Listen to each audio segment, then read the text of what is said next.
एक समय की बात है। लक्ष्मी नगर में एक बड़ा जंगल था। उस जंगल में सोनू नाम का एक हिरन रहता था, जिसे जंगल में रहते हुए काफी साल हो गया था। सोनू का इस दुनिया में कोई नहीं था। कुछ महीने पहले ही उसका माँ बाबा गुजर गए थे।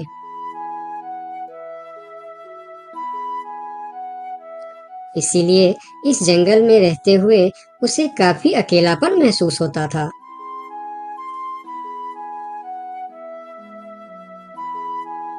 कितना बड़ा जंगल है हमारा, लेकिन फिर भी एक अजीब सा अकेलापन महसूस होता है। काश मेरा भी कोई दोस्त होता तो कितना अच्छा होता। तभी वहां से एक तेंदुआ और सियार गुजर रहे थे। सोनू को अकेला देखकर दोनों उसके पास आए और बोलता है, अकेले अकेले क्या कर रहे हो? हमसे दोस्ती कर लो, हम है ना तुम्हारे साथ रहने के लिए। क्या मैं तुम दोनों से दोस्ती कर लूं? तुम लोगों को काम है दूसरे को बेवकूफ बनाना और उनका खाना चुराना और परेशान करना। तुम दोनों से दोस्ती करके मैं गलत चीजों के अलावा और कुछ नहीं सीखने वाला। इससे अच्छा तो मैं अकेले ही ठीक हूँ। अब तुम दोनों यहाँ से जा सकते हो। अभी तो तुम हमारी दोस्ती को ठुकरा रहे हो, लेकिन वक्त आने पर तुमको हमारी दोस्ती की अहमियत पता चलेगी, देख लेना। ये कहकर वह दोनों वहां से चले जाते हैं।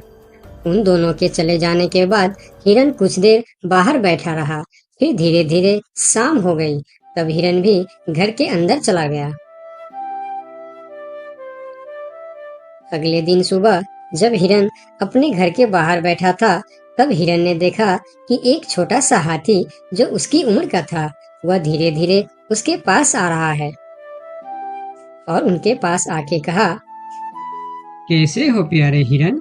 मेरा नाम गोलू है। मैं आज ही इस जंगल में आया हूँ। तुम्हारा नाम क्या है? क्या तुम इस जंगल में रहते हो? मेरा नाम है सोनू और इसी जंगल में मैं जन्म से ही रह रहा हूँ। तुम कहाँ से आए हो? तुम्हारे साथ और कौन कौन है? मैं पास की जंगल से आज ही आया हूँ। मेरा इस दुनिया में कोई नहीं है। क्या तुम यहाँ अकेले रहते हो? हाँ, मैं अकेला ही रहता हूँ। मेरा भी इस दुनिया में कोई नहीं है दोस्त। सोनू, क्या यहाँ कोई ऐसी जगह है जहाँ मैं अपना घर बनाकर रह सकूं? हाँ दोस्त, इस जंगल में ऐसे बहुत से जगह है जहाँ तुम घर बनाकर रह सकते हो। आओ मेरे साथ। फिर हिरन और हाथी जंगल के और भी अंदर चले गए, जहाँ हरियाली भी थी और जगह भी बहुत सुंदर थी। यहाँ तो मैं अपना पसंद का घर आराम से बना सकता हूँ। हाँ मेरे दोस्त, और इस काम में मैं तुम्हारी मदद करूँगा। नहीं प्यारे दोस्त, मैं अपना घर खुद बना लूँगा। मैं तुम्हारा फायदा नहीं उठाना चाहता। तुम मेरी बहुत मदद की है। ये सुनकर भी हिरन ने उसकी मदद करने का फैसला नहीं बदला और काम पर लग गए। जंगल से अच्छी लकड़ियाँ और पेड़ इकट्ठा करके दोनों ने मिलकर 2 दिन के अंदर ही एक झोपड़ी जैसा घर बना डाले। तुम्हारा बहुत बहुत शुक्रिया दोस्त। अगर तुम नहीं होते तो मैं इतना आसानी से ये घर नहीं बना पाता। शुक्रिया की कोई जरूरत नहीं है। तुम मेरे प्यारे दोस्त हो। ये तो मुझे करना ही था। उस दिन से दोनों की दोस्ती और भी गहरी हो गई। इधर शाम होने वाली थी। हिरन अपने दोस्त से विदा लेकर अपने घर की ओर चलना शुरू किया। हिरन रोज हाथी के घर आता और दोनों सारा दिन साथ ही रहते थे। एक साथ खाते थे और मजे भी करते थे। एक दिन सोनू हिरन हाथी के घर नहीं आया तो उसे हिरन के लिए चिंता होने लगा। वह फिर चलकर हिरन के घर जा पहुंचा। अरे क्या हुआ दोस्त, तुम आज मेरे घर क्यों नहीं आए? तुम्हें ना देखकर मैं बहुत परेशान हो गया, इसीलिए मैं इधर चला आया।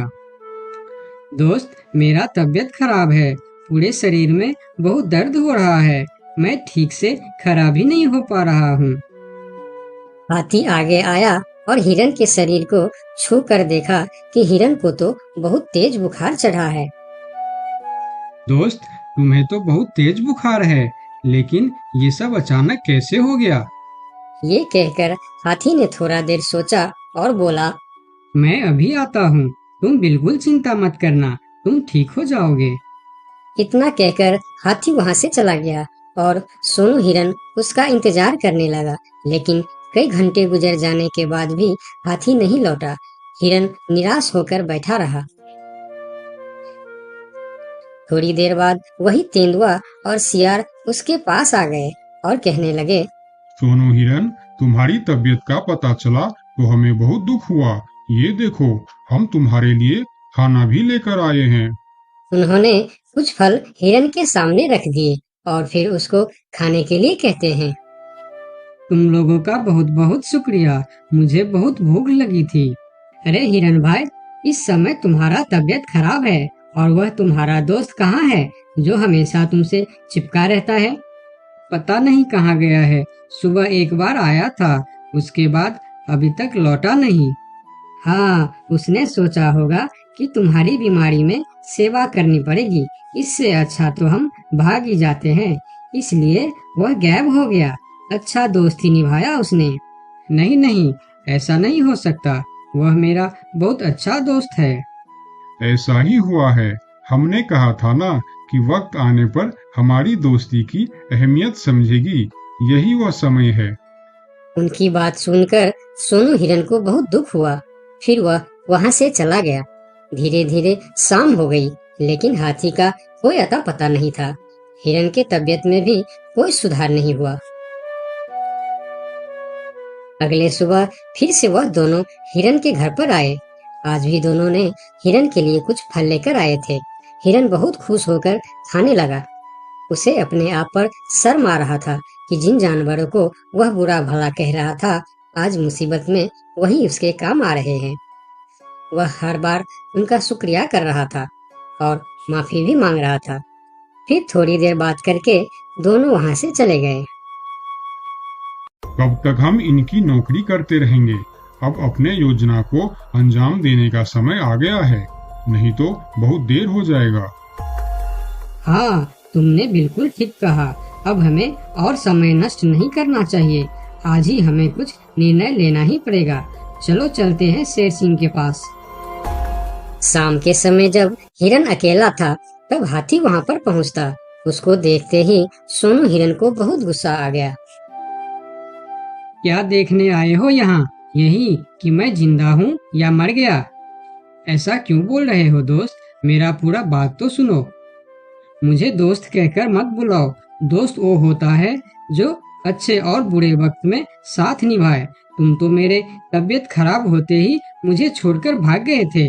मुझे खाना भी वह लोग लाकर दे रहे थे जिससे मैं बात तक करना पसंद नहीं करता था। तुम्हें अभी तक कुछ भी पता नहीं है, इसीलिए गुस्सा कर रहे हो। मैं तुम्हारे साथ छोड़कर नहीं भागा था। मुझे पता चल चुका था कि तुम्हें डेंगू बुखार हो गया है और तुम्हारे पास सिर्फ 3 दिन थे। मैंने घर में इसके दवाई रखे थे, लेकिन जब मैं घर पहुंचा तो वहां दवा न जाने कहां गायब हो गया। मेरे पास समय कम था। तुमको बताने वापस आता तो और देर हो जाती, इसीलिए मैं पुराने जंगल गया था। वहां से तुम्हारे लिए 2 दिन का सफर करके यह जड़ी बूटी लाया हूँ। इसे खा लो दोस्त, वरना सुबह तक तुम्हारा बुखार नहीं उतरा तो मैं मेरे सबसे अच्छा दोस्त खो दूंगा। ये सुनकर सोनू हिरन के आंखों में आंसू निकल आए। उसने तुरंत वह जड़ी बूटी खा ली।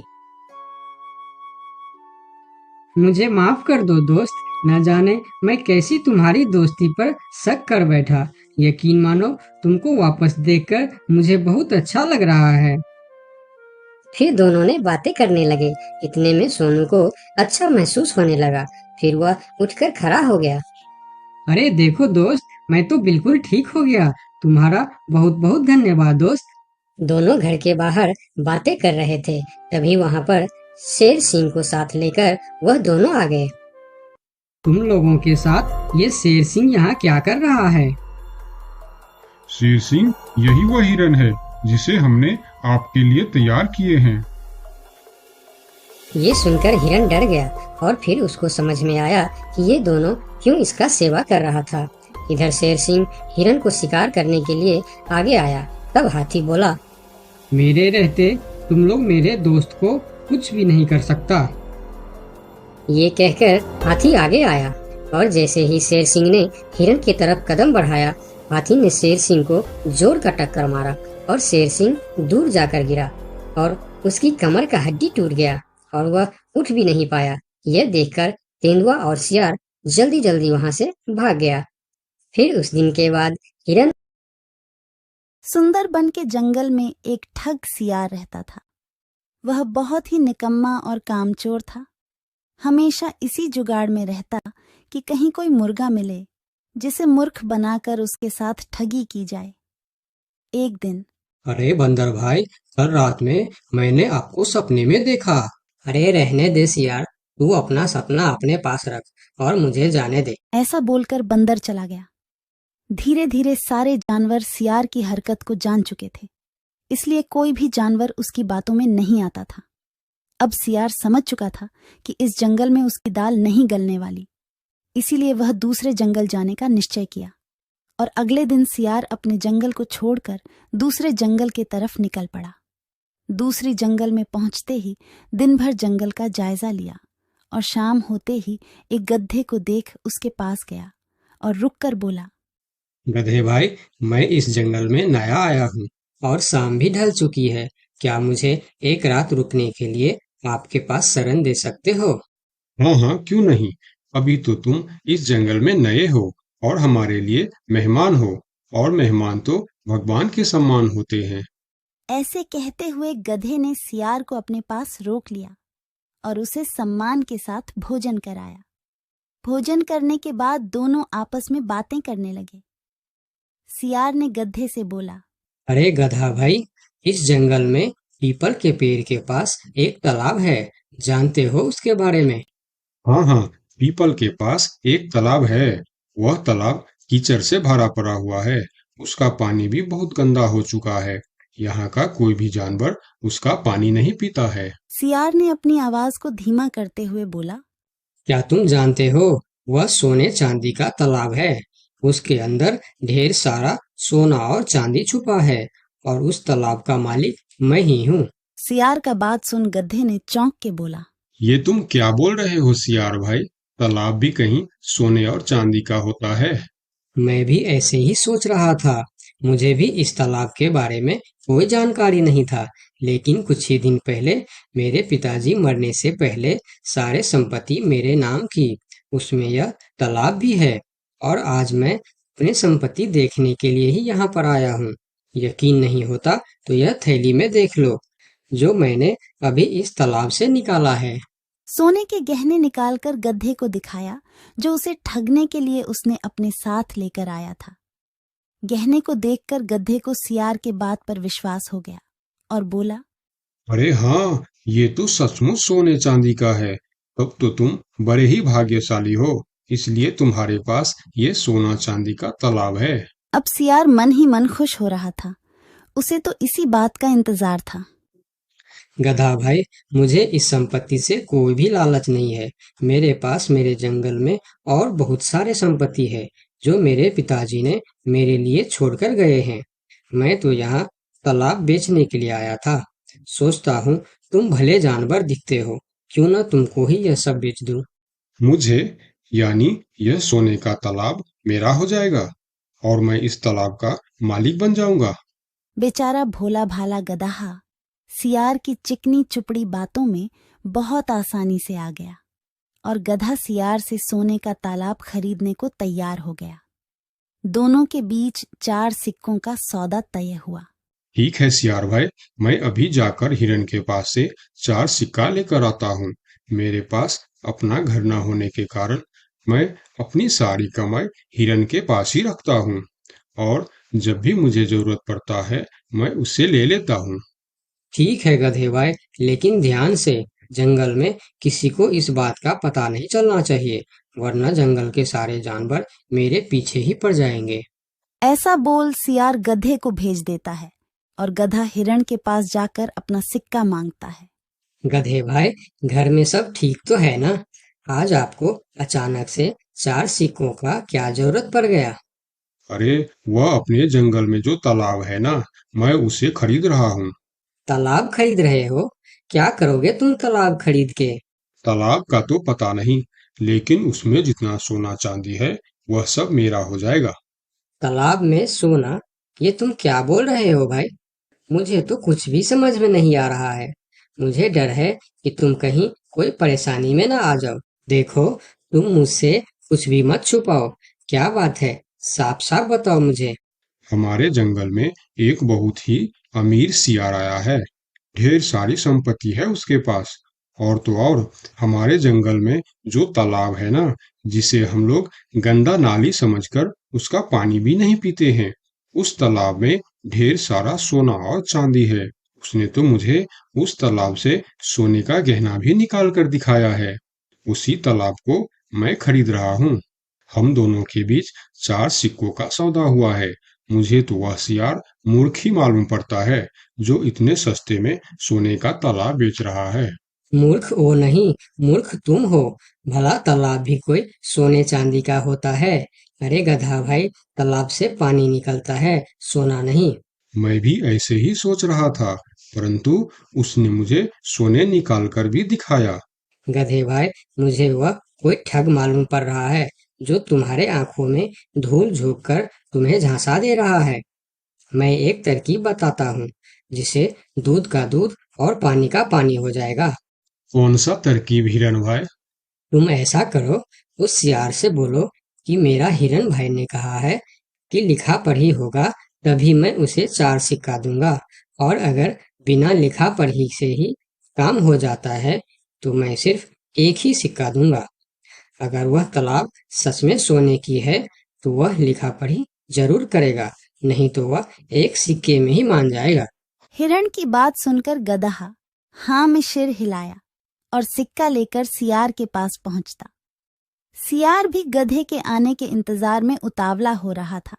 गधा पहुंचते ही सियार से बोला, सियार भाई, मेरा हिरन भाई ने कहा है, यदि आप लिखा पढ़ी के लिए तैयार हो तो मैं आपको 4 सिक्का दूंगा, वरना बिना लिखा पढ़ी के आप एक सिक्का ले लो और मुझे यह तालाब दे दो। सियार ठग किसी तरह से जल्दी करके सिक्का लेकर वहां से जाना चाहता था।